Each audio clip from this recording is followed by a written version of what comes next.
હું મરવડ પંચાયતના ઉમેદવારી ભારતીય જનતા પાર્ટી કરેલ છે. મારું નામ છે રમેશ બાબુ પટેલ ઉર્ફે સોમાભાઈ. હું 2-3 દિવસથી મરવડ પંચાયતને એક રાજનીતિક અખાડા તરીકે જોઈ રહ્યો છું. 2 દિવસ પહેલા નવીન પટેલ અને સૂર્યા નામના વ્યક્તિએ ઉમેશને ઉપર આરોપો લગાવ્યા.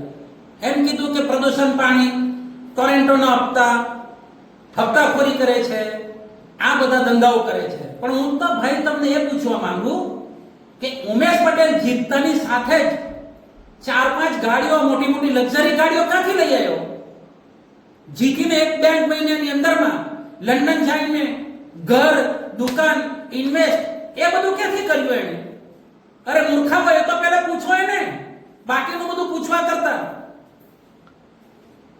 ઉમેશ પટેલને તમારે જે સવાલ કરવા હતા એ નથી કર્યા અને બીજા તમે સવાલો ઉપર જાઓ છો. તમને બંનેનું મેં પૂછવા માંગુ કે મરવડ પંચાયત શું રાજનીતિનો અખાડો છે? જ્યારે હોય ત્યારે મરવડ પંચાયતની અંદરમાં જ આ ધંધાઓ તમે લઈને આવી જાઓ. ઇલેક્શન આવે એટલે આ ધંધા ઉભા કરો અને પછી પાછા બધા ભાઈઓ તમે સાથે થઈ જાઓ. તો શું આ રાજનીતિને તમે રાજનીતિનો અખાડો બનાવી દીધો છે? સુધરી જાઓ અને રાજનીતિને રાજનીતિ તરીકે રહો. તમામ પંચાયતોની અંદરમાં સમરસ થઈ રહી છે પંચાયત, અને મરવડ પંચાયતને તમે સમરસ થવામાં હવનમાં હડકાવ નાખીને પોતપોતાનો સ્વાર્થ જોઈ રહ્યા છે. તમે પોતપોતાની દુશ્મની કાઢી રહ્યા છે. તમે આ ધંધા બંધ કરો.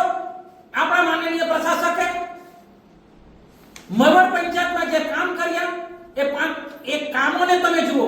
તમારી પાસે ભગવાને આંખો આપેલી છે, નથી દેખાતું તમને આ પ્રશાસકનું કામ?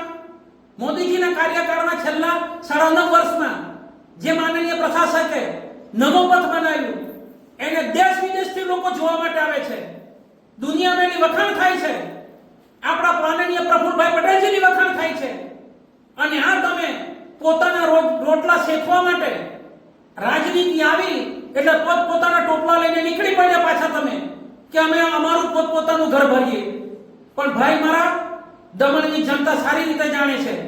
ઉમેશ પટેલ, તુને હું ભાઈ 2 હાથ જોડીને પ્રાર્થના કરું કે હવે આ ધંધો બંધ કરી દે અને દમણના વિકાસમાં માનનીય પ્રફુલભાઈ પટેલ સાથે રહી અને એના કાર્યમાં સહભાગી બન. મારું માને તો આ રાજનીતિ બંધ કરો દોસ્ત. હું કોઈના ઉપર આક્ષેપ નથી કરવા માંગતો, પણ હું આ 2-3 દિવસથી તમારી રામાયણ સાંભળીને કંટાળ્યો છું. હવે કોઈ ઇજ્જતનો સવાલ હોય કોઈનો, તમે આ ધંધા હું લઈને બેઠા છે. કલેક્ટર સાહેબ આપણને આટલો સારો મળ્યો છે, આઈએસ છે, આઈપીએસ છે, એટલા સારા આપણને આઈએસ આઈપીએસ મળ્યા છે. તમે કલેક્ટર સાહેબને ઉમેશ ગમે તેમ જઈને તું બોલી આવે? એ હું તમારા બાપાની દુકાન છે? ત્યાં જઈને ગમે તે બોલો તમે?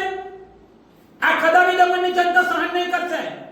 અને સમય આવ્યો છે હવે તો આ દમણની જનતા ઊભા રાખીને રોડ ઉપર ઘસીટીને તમને લોકોને મારશે. મહેરબાની કરીને આ ખોટી રાજનીતિ બંધ કરો હવે.